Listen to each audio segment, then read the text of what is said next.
Kanongere mbasuze mbifurize ibihe byiza mwebwe mukomeje kudukurikira mukomeje kwa natwe muri gahunda z'amakuru ndetse n'ibiganiro bitandukanye dukomeje kugenda tubagezaho kuri uyu mugoroba ku itariki ya 8 ukwezi kwa mbere 2026. Amakuru ni menshi cyane avugwa yaba mu Rwanda no mu karere k'ibiyaga bigari. Reka mbaye ikaze rero abari mu gihugu cy'u Burundi, muri Repubulika ya Tanzania ndetse Repubulika ya Demokarasi ya Kongo n'igihugu cya Uganda, namwe mudukurikiye muri hakurya y'amazi magari ku mugabane w'Uburayi ndetse na Leta Zunze Ubumwe za Amerika, mwese ikaze muri amakuru. Hari amakuru atunguranye avugwa kuri uyu mugoroba hirya no hino mu bitangazamakuru bitandukanye. Ndaza kubabwira kuri Colonel Tom Byabagamba yabaye mu ngabo z'igihugu cy'u Rwanda imyaka 20 yose, ari umwe mu barinda ndetse kandi akuri itsinda ry'abasirikare barinda umukuru w'igihugu cy'u Rwanda. Hanyuma kuravugwa muri Leta Zunze Ubumwe za Amerika bwa Trump, Zelensky n'andi menshi cyane akomeza kugenda avugwa. Gusa reka mbaze mbahe inshamake y'amakuru y'ingenzi agezweho cyane kuri uyu mugoroba hirya no hino mu bitangazamakuru bitandukanye, hanyuma tubone kuganira no ku makuru atandukanye mo navugwa kuri Colonel Tom Byabagamba. Reka nce muri Leta Zunze Ubumwe za Amerika mbabwire ko amakuru aturuka muri Leta Zunze Ubumwe za Amerika aravuga yuko Perezida wa Leta Zunze Ubumwe za Amerika Donald Trump yatangaje ko kubera ibibazo isi irimo yifuza ko igihugu cye cyakongera amafaranga ashorwa mu gisirikare cyacyo ku buryo 2027 azagera kuri miliyari 1,500 z'amadolari Amerika. Mu gihe umugambi wa Bwana Trump wo kongera ingengo y'imari mu gisirikare cya Amerika kwemezwa, yaba yiyongera 50% by'ingengo y'imari y'igisirikare cy'iki gihugu ingana na miliyari 900 z'amadolari Amerika aheruka kwemezwa n'inteko ishinga amategeko mu Kuboza 2025. Trump yabitangaje mu butumwa yanyujije ku mbuga nkoranyambaga ku wa mbere tariki ya 7 Mutarama 2026, aho yavuze ko mu gihe iyo ngengo y'imari yakwemererwa bizafasha no gutuma Amerika yubaka igisirikare gikomeye cyane. Ati bizadufasha kandi kubaka igisirikare cy'inzozi tumaze igihe dutekereza. Ati kandi ikirenze kuri ibyo nuko bizadufasha gukomeza kugira umutekano mu gihugu cyacu cya Amerika. Mu bundi butumwa bwa Trump yashyizeho kandi yavuze ko agiye gufatira ingamba ibigo bikorana na Minisiteri y'Ingabo ya Amerika byishyurwa amafaranga menshi cyane, nyamara kandi bitihutisha ibijyanye no gukora intwaro ndetse no kubaka inganda zikora ibisasu n'intwaro z'ubwoko butandukanye. Nubwo nyuma yuko atangaje ibi byahise rero bituma imigabane y'ibigo bikomeye cyane bikora ibikoresho bya gisirikare binakora kandi intwaro muri Amerika, birimo icyitwa Lockheed Martin ndetse n'icyitwa Northrop Grumman n'icyitwa Raytheon izamuka ku isoko ry'imari ndetse n'imigabane muri Leta Zunze Ubumwe za Amerika. Muri Repubulika Iharanira Demokarasi ya Kongo, amakuru mu buryo bw'inshamake kugira ngo tujye ku nkuru zacu nyirizina. Reka mbabwire ko Perezida Felix Tshisekedi yifuza ko ibiganiro bihuza leta ya RDC n'abarimo abahagarariye AFC 23 bibera i Kinshasa. Perezida wa Repubulika ya Demokarasi ya Kongo Felix Tshisekedi Tshilombo yifuza ko ibiganiro bihuza ubutegetsi bwe ndetse n'abarimo abahagarariye ihuriro rya AFC 23 birwanya byabera mu mujyi wa Kinshasa. Bwana Felix Tshisekedi yifuza ko ibiganiro bihuza leta ya RDC n'abarimo abahagarariye ma 23 bibera i Kinshasa. Perezida wa RDC akaba rero ari Felix Tshisekedi yifuza ko ibiganiro bihuza n'ubutegetsi abarimo abahagarariye ihuriro rya AFC 23 byakomeza kubera muri Congo.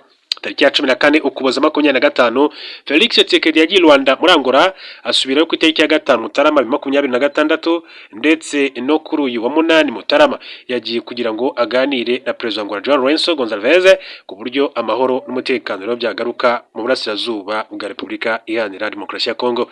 Ubwo Perezida Felix Tshisekedi kandi yari Rwanda tariki ya 5 Mutarama yasabye João Lourenço gutangiza ibiganiro bishya bihuza abanyekongo bose barebwa n'amakimbirane y'uburasirazuba bw'igihugu. Aramusaba kandi kumuvugishiriza abazabyitabira. Mubo Felix Tshisekedi kandi ifuza ko bitabira ibi biganiro barimo abanyapolitike bashyigikiye ubutegetsi bwe, abatavuga rumwe nawe, ababurwanya bakoresheje kandi intwaro nka AFC 23, societe civile ndetse n'abanyamadini n'amatorero.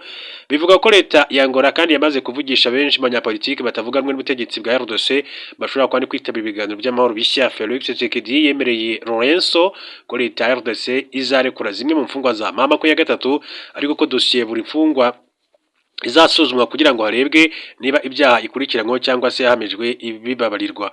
Amakuru ava i Kinshasa yemeza ko uyu mukuru w'igihugu yifuza ko ma 23 itangaza ko yahagaritse imirwano kandi ko leta ya RDC ariyo izagenzura niba icyo cyemezo cyubahirizwa. Kuko Perezida Felix Tshisekedi kandi yifuje ibiganiro by'amahoro bishya mu gihe akomeje kandi gutera umugongo ibiganiro bya Doha biyoborwa na leta ya Qatar kuva mu ntangiriro za 2025. gatanu. Umuyobozi mukuru wa AFC 23 Corneille Nangaa Yoberuo tariki ya 31 Ukuboza 2026 akorera 2025 yatangaje ko leta ya RDC yanze kandi koreza intwa zayo mu nama ebyiri zatumijwe na Qatar zari zigamije kugenzura ibahirizwa ry'agahenge. Leta ya RDC yitwaza ko mama 23 kandi yafashe umujyi wa Uvira mu ntara ya Kivu y'Amajyepfo, nubwo ihuriro ryemeje ko ryawuvuyemo kugira ngo ibiganiro by'amahoro bya bikomeze. Leta ihamya ko abarwanyi bayo bakiburimo uko bikomeza kugenda bigarukwa. Hanyuma mu makuru reka babwire ko witwa Volodymyr Zelensky perezida w'igihugu cya Ukraine, nawe hari amakuru akomeye cyane yasohotse, aho perezida wa Ukraine Volodymyr Zelensky yasabye Leta Zunze Ubumwe za Amerika gushimuta uwitwa Ramzan Kadyrov, ni umuyobozi w'intara yitwa Chechnya mu Burusiya. Avuga ko icyo gikorwa cyatanga ubutumwa bukomeye cyane kuri perezida Vladimir Putin. Volodymyr Zelensky yabivuze kwa gatatu asaba abafatanyabikorwa bibo mu burengerazuba gushyira igitutu Uburusiya, avuga ko byafasha kandi kurangiza intambara muri Ukraine. Perezida wa Ukraine yagaragaje ko Amerika ishobora gushimuta uwitwa Kadyrov kugira ngo byihutishe ibiganiro. Ashima igikorwa cya Trump muri Venezuela cyo gushimuta perezida Nicolas Maduro w'icyo gihugu. Agira ati isi yose ishobora kandi kubona igisubizo, ati babikoze vuba cyane, ati nibabikore, ati no kuri Kadyrov wenda Putin ashobora kandi kubyumva ndetse no kubyitaho. Uyu muyobozi wa Chechnya yahise kandi asubiza vuba ashinja Volodymyr Zelensky kandi kugerageza guhungabanya ibiganiro aho kubishyigikira. Amushishikariza gushyira kandi mu bikorwa igikorwa cyo gufata icyemezo ku giti cye, akamushimuta aho kwishingikiriza kuri Leta Zunze Ubumwe za Amerika. Ati uyu muntu udafite ubwenge asaba ko ubutegetsi bwa Amerika kandi bumushimuta. Ati mwibuke ko atigeze kandi anagerageza kubikora ubwe, ati ntaranatekereza kandi kubigerageza. Zelensky yerekanye ko ari umunyabwoba. Amerika yagabye igitero gitunguranye muri Venezuela mu mpera z'icyumweru gishize, ndetse ingabo za Amerika zifata Nicolas Maduro n'umugore we bajyanwa i New York kugira ngo bakurikiranweho ibyaha birimo ibijyanye n'ibiyobyabwenge ndetse n'ibindi bijyanye n'iterabwoba. Hanyuma makuru duciye muri Repubulika ya Demokarasi ya Kongo, turebe kwitwa Muzito, Minisitiri Muzito akaba yatangaje ko Kabila atari umwanzi w'igihugu cya Kongo. Minisitiri ushinzwe ingengo y'imari muri Repubulika ya Demokarasi ya Kongo, Adolphe Muzito, yagaragaje ko nubwo ubutabera bw'iki gihugu bwakatiye Joseph Kabila kabanga igihano cy'urupfu, we atamufata nk'umwanzi w'igihugu. Bwana Kabila yabaye perezida wa RDC kuva muri 2001 kugeza muri 2019. Adolphe Muzito kandi yakoranye nawe igihe kirekire kuko yabaye Minisitiri w'ingabo w'ingengo y'imari ndetse abana Minisitiri w'intebe w'iki gihugu mu gihe cy'ubutegetsi bwa Joseph Kabila. Umubano wa Kabila ndetse na Perezida Felix Tshisekedi warazambye. Umunyapolitike ahungira muri Afurika y'Epfo mu mpera za 2023. Bamwe kandi bo muri leta ya RDC kandi batangiye kwibasira Joseph Kabila bamushinja kuba umwanzi w'igihugu. Hanyuma ubwo yagiraga uruzinduko mu mujyi wa Goma na Bukavu muri Gicurasi ndetse na Kamena 2025, leta ya RDC yamushinje byeruye ko akorana n'ihuriro rya AFC 23 rigenzura ibice byinshi cyane byo mu burasirazuba bwa Repubulika ya Demokarasi ya Kongo. Ubushinjacyaha kandi bwatangiye kumukoraho iperereza. Tariki ya 30 Nzeri 2025, urukiko rukuru rw'igisirikare cya RDC rwamije ko Kabila ari umuyobozi wa AFC 23, muhamye kandi icyaha cyo kugambanira igihugu, ibyaha by'intambara n'ibyibasiye inyokomuntu mu kuba mu mutwe w'ingabo utemewe n'amategeko, rumukatira kandi igihano cy'urupfu.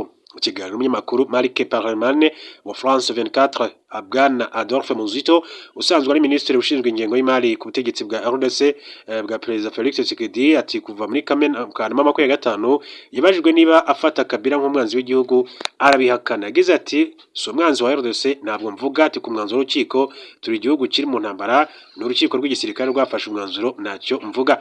Minisitiri Adolphe Muzito kandi yabajijwe niba atekereza ko Kabila aramutse afashwe Perezida Felix Tshisekedi yategeka ko igihano katiwe gishyirwa mu bikorwa. Asubiza ko uko azi uyu mukuru w'igihugu ibyo adashobora kuba yabikora, nk'uko Adolphe Muzito yakomeje kugenda abigarukaho. Hanyuma hari inkuru yanditseho n'ikinyamakuru rya Kadomo.com tariki ya 13 z'ukwezi kwa gatatu 2024. Tom Byabagamba na Frank Rusagara bakuye ikirego cyabo muri leta mu rukiko rw'umuryango wa Afurika y'Iburasirazuba. Tom Byabagamba wahoze ari colonel mu ngabo z'u Rwanda, aho yari akuriye umutwe w'ingabo zirinda umukuru w'igihugu imyaka isaga 20, na Frank Rusagara bakuye ikirego cyabo mu rukiko rw'umuryango wa Afurika y'Iburasirazuba East African Community.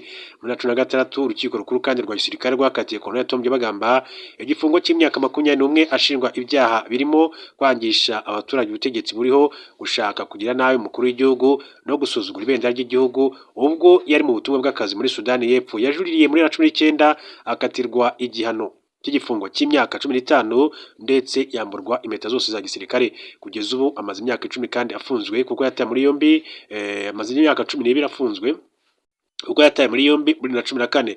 We na mugenzi we kandi bari batanze ikirego mu rukiko rwa Afurika y'Uburasirazuba bagaragaza ko batakabaye bafunzwe nk'uko byategetswe n'inkiko z'u Rwanda. Abo bombi kandi bari bakatiwe igifungo cy'imyaka 20 mu rukiko rukuru rwa gisirikare, ariko urukiko rw'ubujurire rwaje kukigabanya rukigira imyaka 15. Kuri Colonel Tom Byabagamba hiyongereyeho undi mwaka kuko muri 2020 urukiko rwisumbuye rwa Nyarugenge rwamamije icyaha cyo kwiba muhanisha igifungo cy'umwaka umwe. Muri 2020 nibwo kandi batanze ikirego muri urukiko rw'umuryango wa Afurika y'Uburasirazuba basaba ko ibyo baregwa n'ibihano bahawe byakurwaho, bagaragaza ko ifungwa ryabo rinyuranyije n'amategeko, by'umwihariko mu ngingo z'itegeko ry'amasezerano agenga umuryango wa East African Community. Ku rundi ruhande ariko kandi Colonel Tom Byabagamba yasabaga ko urwo rukiko rwategeka u Rwanda kongera kumusubiza amapeti yose ya gisirikare yakoreye kuko urukiko rwayamwambuye. The New Times yatangaje ko mu bunganira amategeko witwa Maître Michael Osundwa yagaragaje ko ku itariki ya 13 Werurwe abarega basabye urukiko rw'umuryango wa Afurika y'Uburasirazuba gukuramo ikirego cyabo nubwo atatangaje impamvu basabye kugikuramo. Inteko y'abacamanza batanu ntabwo yazuyaje yafashe icyemezo cyo kwakira ubwo busabe ndetse no guhagarika dosiye vuba na bwangu.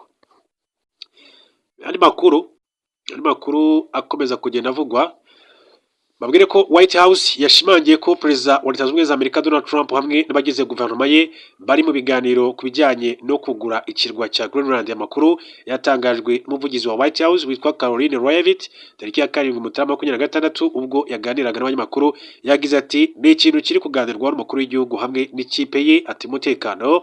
Perezida wa Leta Zunze Ubumwe za Amerika Donald Trump kandi yakunze kugaragaza ko ashaka komeka ikirwa cya Greenland ku gihugu cye kubera impamvu yise iz'umutekano. Gusa Greenland na Denmark inshuro nyinshi cyane zagaragaje ko icyo kirwa kitagurishwa. Abajijwe impamvu ubuyobozi bwa Trump butigeze buhakana gukoresha ingufu za gisirikare mu kugura Greenland, Leavitt yasubije ko amahitamo yose aba ari ku meza, ariko kuri Trump amahitamo ya mbere buri gihe aba ari ibiganiro bya diplomasi.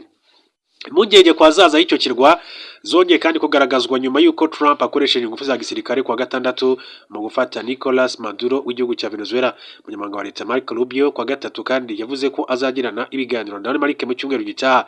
Trump yari yagaragaje icyifuzo cyo kugura icyo kirwa muri 2019 ubwo yari ku buyobozi muri manda ye ya mbere, ariko abwirwa ko kitagurishwa.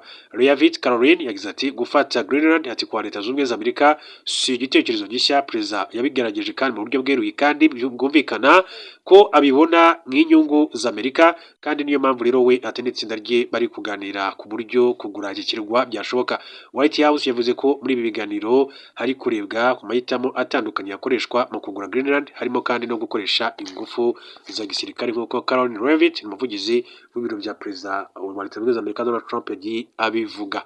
Zunze Ubumwe za Amerika zifashe Nicolas Maduro wayoboraga icyo gihugu n'umugore we witwa Flores bakajyanwa muri Amerika bashinjwa ibyaha byo gucuruza ibiyobyabwenge ndetse n'iby'iterabwoba. Urusaku rwumvikanye hafi y'ibiro bya Perezida wa Venezuela mu ijoro ryo kuri uyu wa mbere, ndetse harabaketse ko baba barabashakaga guhirika ubutegetsi bwa Delcy Rodriguez uri kuyobora icyo gihugu by'agateganyo.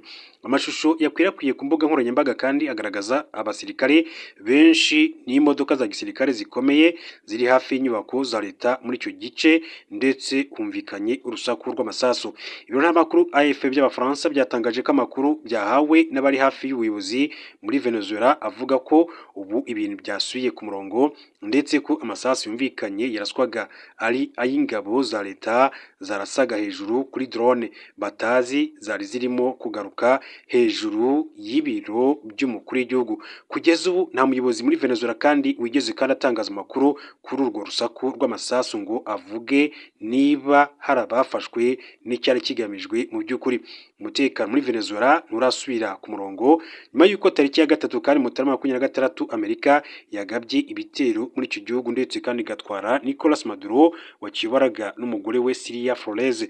Urukiko rw'ikirenga muri Venezuela kandi rwahise rushyiraho Delcy Rodriguez wari vice perezida ngo ayobore inzibacyuho y'iminsi 90.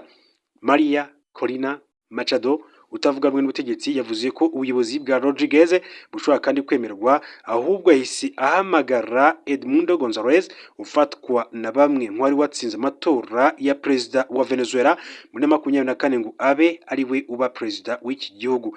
Hahise kandi haduka imyigaragambyo y'amatsinda mato y'abaturage nabo kandi bamagana ubuyobozi bwa Delcy Rodriguez, ndetse i Caracas mu murwa mukuru wa Venezuela hahuriye abaturage bashyigikiye Maduro bamagana ifatwa rye ndetse basaba ko asubizwa mu gihugu.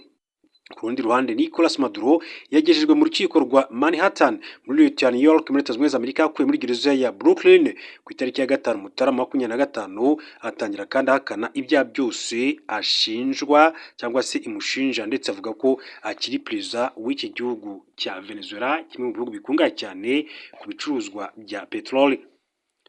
Yari makuru akomeza kugenda avugwa muri iki gitondo muri rukera ku itariki ya 7 z'ukwezi kwa mbere 2026, mbabwire ko perezida wa Repubulika ya Demokarasi ya Kongo witwa Felix Tshisekedi ashaka ko hatangira ibiganiro bishya bya Rwanda, mu gihe akomeje kandi gutera umugongo ubuhuza bwa leta ya Qatar bwatangiye mu ntangiriro za 2025.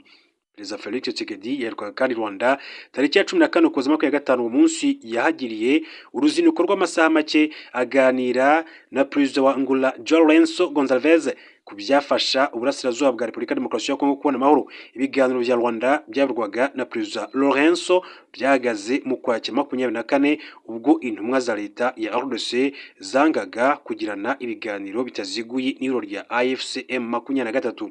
Byahuriranye nuko perezida Lourenço yari agiye gutangira kuyobora umuryango wa Afurika yunze ubumwe, ni ukuvuga African Union mu rurimi rw'icyongereza. Perezida w'inama y'abaminisitiri ya Togo Faure Esozima Nyasibe niwe wamusimbuye kubuhuza, ariko nta byinshi nawe yagezeho kuko ibiganiro by'amahoro byimukiye muri Leta Zunze Ubumwe za Amerika ndetse n'igihugu cya Qatar. Biteganyijwe ko tariki ya 15 Gashyantare 2026 ubwo inteko rusange ya African Union izaba yateranye, Joao Lourenço azasimburwa na Evariste Ndayishimiye w'u Burundi, bivuze ko kuva icyo gihe perezida wa Angola azaba abohotse. Tariki ya 5 Mutarama kandi perezida Felix Tshisekedi yagira uruzinduko muri Angola aganira na Joao Lourenço ku mutekano w'umurasirazuba bwa Repubulika ya Demokarasi ya Kongo. Gusa ngo iki kiganiro ni gitandukanye na gahunda y'ibiganiro by'amahoro ya Doha ndetse na Washington, nubwo ibiro bya perezida wa RDC bigaragaza ko perezida Felix Tshisekedi ashyigikiye ibiganiro bya Doha, bigaragara ko atakibiha agaciro kuko aherutse kwanga kohereza intumwa z'igihugu cye mu nama ebyiri zateguwe na leta ya Qatar zari zigamije gusuzuma uko agahenge kubahizwa. Minisitiri w'ububanyi n'amahanga w'u Burundi Dr Edouard Bizimana we aherutse kandi gushinja leta ya Qatar kwifashisha ijambo ifite n'amafaranga mu gutuma Amerika idafatira u Rwanda ibihano. Uyu muyobozi kandi yakomeje kurushinja guhungabanya umutekano wa RDC, ibirego byateye twatsi kenshi. Amakuru ava i Kinshasa mu murwa mukuru wa Repubulika ya Demokarasi ya Kongo yemeza ko mu gihe Joao Lourenço ateganya kuva ku buyobozi bwa African Union, perezida Felix Tshisekedi yamusabye gutangiza ibiganiro by'amahoro bishya bya Rwanda. Perezida wa Angola kandi arabimwemerera, amubwira ko agomba kandi kuganirizwa kugira ngo amakimbirane mu burasirazuba bwa Repubulika ya Demokarasi ya Kongo ahagarare. Mu bo Joao Lourenço ateganya kandi kuvugisha harimo abanyapolitiki bashyigikiye ubutegetsi bwa perezida Felix Tshisekedi batavuga rumwe n'ubutegetsi nabwo, ndetse kandi abamurwanya bakoresheje intwaro nka AFC 23, abanyamadini n'abo muri societe civile. Bigaragara ko ibiganiro bishya bya Rwanda nibitangira bizaba bifite isura ibyaberaga i Nairobi mu gihugu cya Kenya mu myaka irenga 2 ishize, cyangwa se ibyasabwe n'amadini by'umwihariko Kiliziya Gatolika n'itorero rya Anglikani. Kuri AFC 23 kandi byaba bifite imbaraga nk'ibya Doha kubera i Rwanda haganirirwa ibibazo rusange by'abanyekongo ibyihariye bireba nko kurekura imfungwa 700 zayo ntibyibandweho cyane nk'uko amakuru akomeza kugenda abishimangira. Ikaze kandi kuri amakuru yacu ku buryo burambuye nk'uko nabibabwiye. Hari n'andi makuru kandi avuga kuri Madame Scovia Mutesi, umuyobozi wa Rwanda Media Commission, urwego rw'abanyamakuru rw'igenzura, ndetse na Depite Christine Mukabunani, ni umudepite mu nteko ishinga amategeko y'igihugu cy'u Rwanda. Reka mbabwire ko uwitwa Scovia Mutesi uri umunyamakuru akaba bimazemo igihe kitari gito, ndetse kandi akaba n'umuyobozi wa Rwanda Media Commission, urwego rw'abanyamakuru rw'igenzura. Akaba hari inkuru yanditswe n'ikinyamakuru cya Akadomo.com ku itariki ya 6 z'ukwezi kwa 2026 igira iti gukurikirwa na Perezida Paul Kagame mu bimutera ingabo mu bitugu. ni ikiganiro na Mutescovia. Mutescovia umunyamakuru wakomeye cyane mu Rwanda wanashinze Mama Urwa Gasabo TV yagaragaje ko gukurikirwa na Perezida Paul Kagame byahinduye imikorere ye. Bigarutseho mu kiganiro na Igihe Sports Club avuga ko kuva Perezida Paul Kagame kandi yamubwira ko ajya amubona ku mbuga nkoranyambaga byamuhaye umukoro wo gukora ibintu biri ku rwego umukuru w'igihugu areba ndetse no gushyira imbaraga mu gukomeza inkuru zijyanye n'abaturage. Yagize ati Perezida wa Repubulika y'u Rwanda Paul Kagame ati kwemeza ko ankurikira ku mbuga nkoranyambaga kuko icyo gihe nari narashinga televiziyo nakoreraga kuri YouTube. Icya mbere nishyizemo ko niba anzi ubwo abo ayobora bose baranzi kandi byaranshimishije ndetse kandi birantungura. Ikindi gikomeye ni akazi gakomeye cyane yampaye ko gutekereza ati ko niba perezida ankurikira nkwiye kuba mvuga ibintu yakurikira. Yangize ku rwego rwo gukomeza mpanganye ndetse no gukora ibyo yakumva niba ari inkuru nakoze nkakora ifite inyungu rusange ku baturage mu Rwanda. Mutescovia ni umwe mu bamaze kumenyekana mu gukora inkuru zo ku rugamba by'umwihariko iyo mu burasirazuba bwa Repubulika ya Demokarasi ya Kongo. Ubwo yarabajijwe impamvu yahisemo izi nkuru zitamenyerewe cyane mu Rwanda, Mutescovia yavuze ko ari ubugwari ati gukura inkuru mu bitangazamakuru bya kure kandi intambara imwegereye kubirusha. Ati iyi ntambara yo mu burasirazuba bwa Repubulika ya Demokarasi ya Kongo iri mu marembo yacu. Ni ibintu bigayitse kubona inkuru iri ku irembo iwacu tukayikesha Al Jazeera iri Doha. Twabuze ubitubwira ariko n'ubugwari. Ikindi rimwe na rimwe kandi aba banyamahanga bajya bavuga inkuru zacu mu nyungu zabo ariko ukuri kw'ibiri kuba ntaguhari. Mutescovia kandi azwi mu nkuru zivugira abaturage ndetse no kugaragaza abayobozi bakoze nabi. Ubwo yarabajijwe ikimutinyura kuzikora ndetse no guhangana abakomeye yavuze ko mu gihe Perezida Paul Kagame akiri perezida atazahwema kubikora. Mu magambo ye ati niba hari ikintu cyiza muri iki gihugu ni ukwirukankana igisambo. Ati Kagame apfa kuba akiri perezida wa Repubulika y'u Rwanda. Ibisambo ati mbijya inyuma ati kuko impamvu niyo ngubanura kikajya kandi kumitana cyajya kubikora nacyo kitabuze undi ugifata.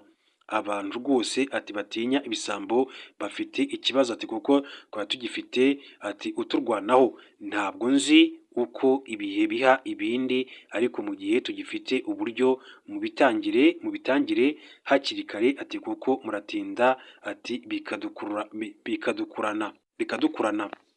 Aya ni amagambo rero ya Scovia Mutesi yavuze ko ubwo Perezida Paul Kagame rero yamubwiraga ko amukurikira ati byamuhaye umukoro ukomeye cyane mu gihugu cy'u Rwanda. Hanyuma rero nk'uko nabibabwiye